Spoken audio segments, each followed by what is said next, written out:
Chers amis, bonjour.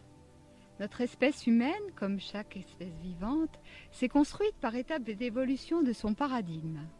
Chacune de ces étapes a nécessité la mise au point, puis l'intégration collective d'une nouvelle expérience totale.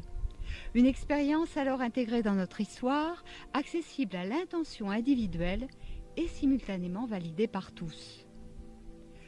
Cependant, comprenez bien cela. Expérimenter simultanément espace individuel et environnement collectif nécessite un contrôle suffisant de nos propres perceptions et sensations, une maîtrise de nos propres sens. Au cours de ce nouvel épisode, nous détaillons cette approche sensorielle de nos repères expérimentaux et celle de la relativité de nos capacités sensorielles. Une relativité du champ expérimental, une relativité des modulations entre espaces parcourus et temps vécu.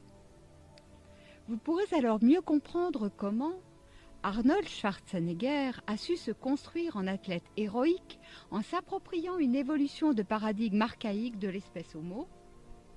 Michael Jackson a pu surfer sur la vague de l'émotion, vieille évolution de paradigme entre nos stades mentaux reptiliens et limbiques. Nicolas Copernic a finalement réussi son expérience totale, celle de l'observateur d'espace et de temps, nous permettant alors de concevoir nos relativités toutes sensorielles. Vous souvenez-vous de l'expérience totale de Nelson Mandela? Elle est équivalente à notre révolution de 1789. Elle participe à l'évolution d'un paradigme humain, malheureusement non encore abouti, celui nommé démocratie. Chers amis, réfléchissez bien à ceci. La démocratie humaine ne sera libérée par Homo sapiens que lorsqu'il aura accepté son propre espace intérieur.